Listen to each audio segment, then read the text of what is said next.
Hello and welcome back to Things I Like, the show where I talk about, you guessed it, things I like. This is episode 32 of Things I Like. It is also a co-series with Things I Don't Like, and there's 31 episodes of that. So if you want to watch any of those, feel free.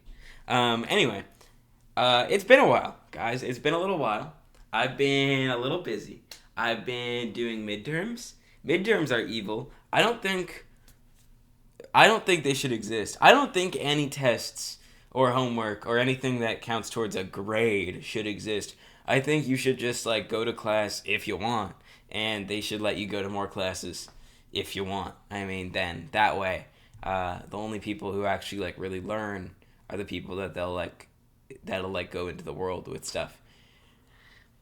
Terrible idea, but you know what I mean. Like I don't like it.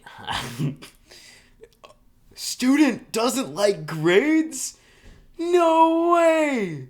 But yeah, like, dude, oh my god. I have an essay that's worth 50% of my grade that was due, like, this week.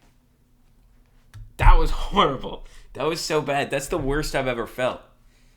That's the worst I've ever felt. I've been sick, like, 12 times this year, and I felt worse trying to grind through that essay than I did any of the times I was sick. And I had a whooping cough this year. I actually had whooping cough this month. Crazy. Anyway, all right. Number one thing I like today, Call of Duty 6. Pretty good game. It's a shooter game. I mean, it's like every other shooter game. I don't really.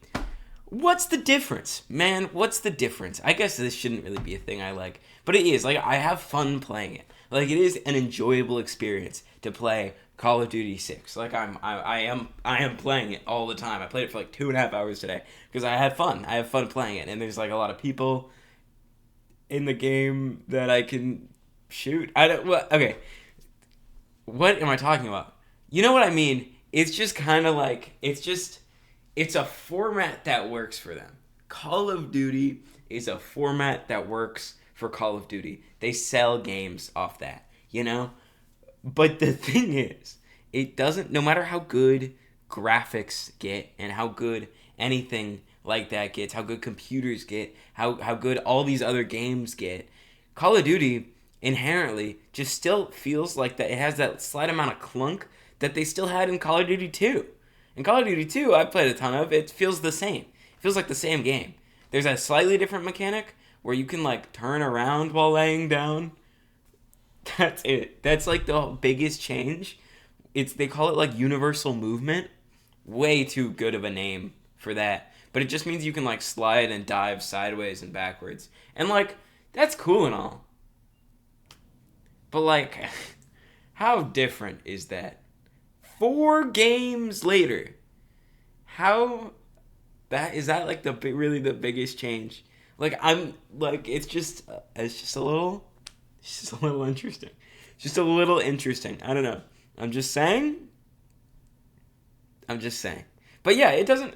It's a good game. It's a good game. It doesn't feel that different from the other games. I guess that's a good thing. They are kind of trapping themselves. It's like what Fortnite's been doing. They've been doing their like seasons and chapters to like update the game, but then all their like original player base leaves because they hate it. So they have to like return to old seasons all the time to like try and bring those players back, but it like kind of works. It doesn't really work. And it's just like that kind of thing. Like it makes sense why Call of Duty is like, no, we're just gonna this works. We're just gonna keep making $90 games and selling them to them because they're gonna keep buying them because that's where all the people are. But like at the same time, like the only reason I got the game was because I have Game Pass, which means it's like free. Even though Game Pass is a monthly subscription, I'm probably looking at like getting scammed, but like it's worth it, you know, because I got to play new $90 game for free. Oh my god! Anyway, Call of Duty 6 is pretty cool. 6 out of 10. Okay, number 2, this channel called Any Austin I found. That guy, this man has quickly become one of my favorite YouTubers. He's like, he just talks about places in video games that are like you don't usually look at for too long, and he looks at them and he likes them and he enjoys them and he talks about enjoying them, and oh my god, it makes me so happy. And he finds the unemployment rate of NPCs in games also hilarious concept. He tried to map out all the rivers and like if power line poles actually connected to like a real kind of grid in like GTA 5, and then the rivers were in like Skyrim and Legend of Zelda Tears of the Kingdom. And that's also really funny. I like those are all great concepts, and he's not joking. He's like he recognizes that it's a weird kind of like concept, but he's not like he really does enjoy doing that, and he like is passionate about like the little things in video games, like looking at like the finer details of it. Which, man, that's so based. That's so big shout out. I love that guy. Somehow if any Austin sees this, you're lit. And I've binged like 15-year videos this week while doing my midterms. That's the other thing. They're great while I'm doing other things because he talks in a very calming way that like allows me to focus on like journaling or like notes or like a reading I have to do. So I don't know. I love that. I love those videos. I really do. So shout out Annie Austin. Give that like a 9 out of 10. I don't know why I'm scoring things in this video. I've never scored things before, but maybe we'll keep doing it because it's kind of fun. So Annie Austin, 9 out of 10. Number 3. So yesterday was election day, and I don't talk about politics on here, kind of as a policy, but I it's also a rule in my comments and chat, and that's still in place.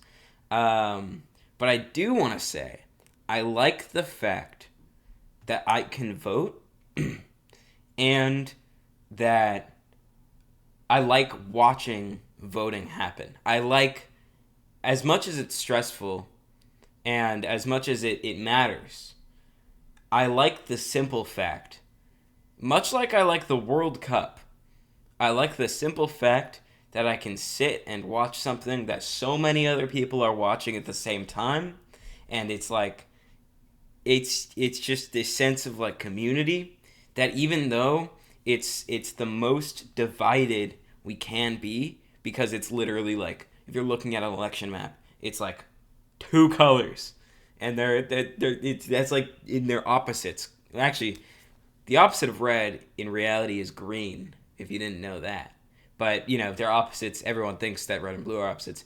So it's like complete. It's like at the same time that it's so dividing, like when you're watching it, it's also very togethering in a way. Like there's so much.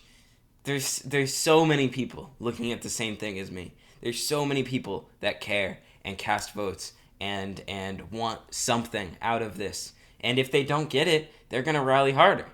And if they do get it, they're going to be very happy. And you never know what's going to happen with these things. I mean, there's a lot of like doomers and like gloomers and people who are very scared, and rightfully so. You're allowed to be. And if the result happened the other way, there'd be a lot of people on the other side feeling the same way. So that's not like a political statement. I'm just saying that's something that happens.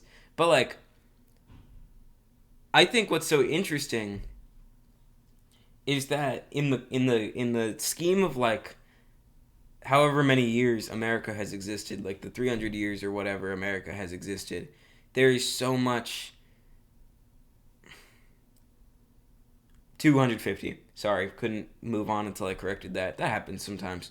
There's so much like change, like distinct moving change both ways within tight time periods, and then big changes across much broader time periods, that it's so interesting. Like, I love politics.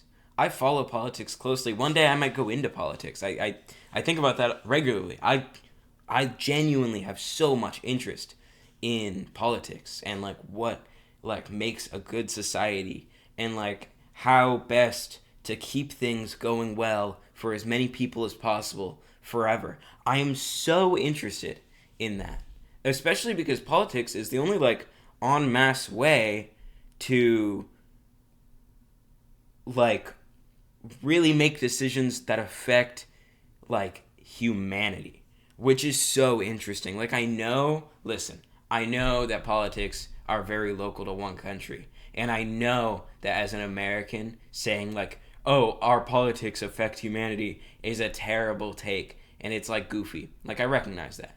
But what I'm saying is not like, oh, America controls the world. I'm not saying that. I'm saying America, by doing what it's doing, is predicting a future for humanity within America. And there's however many millions of people in America. I think it's like 350 million. And it is interesting that there is a thing that makes decisions for this huge group of people looking hundreds of years into the future. Well, looking 50 years into the future. Like, that's crazy. That's crazy that exists, and I can be part of it. And I get to be part of it in a small way, and maybe one day in a bigger way. I love that concept. I love that concept. I love the idea of all of it. Obviously, a lot of stressful stuff happening at the same time. Many people are happy. If you're one of those very happy people, just like recognize that if it went the other way, you would be very, very unhappy. And try and have empathy for your fellow man. I mean, at this, like the most right you can be is making those people who thought they would be so unhappy happy. If those people end up super sad, they're just going to think they're more right. They're going to think like, see, I told you so. So be nice, everyone. Just, it's now that the division is over, it's all about unity. No, I think that's silly. I think that's a silly thing that a lot of people in politics tend to say when literally anything happens. But yeah, I'm just saying, I like the system. I think it's cool.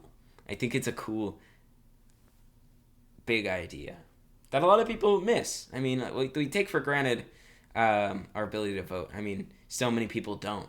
We take for granted our ability to have anything we have. I mean, really, like this is not a village or an island. This is a huge, whoever's watching, even this is for all countries. You live in a community. That community, it can either be your apartment complex or your neighborhood or whatever. And that community can also be, in a lot of ways, your country, and in a lot of ways, the world, the whole world. Like, there's never been this much connection. Ever. And that's crazy. I mean, I've been reading a lot of ancient Greek books recently for a class, and it is so interesting that there's a lot of interaction between people, but the biggest communities are cities and small nations, small empires, but they're not like anything we have now. They're not even close. That's crazy, That's crazy. I have a lot of appreciation for the world I live in currently. I'm glad I was born when I was. And I'm happy. So, thank you so much for watching. I appreciate all of you. You guys are sick. Not sick like like sick like lit. Yeah. I'll see you next time. Sorry I was gone for so long. What are you gonna do? But yeah. I'll stream soon. Bye.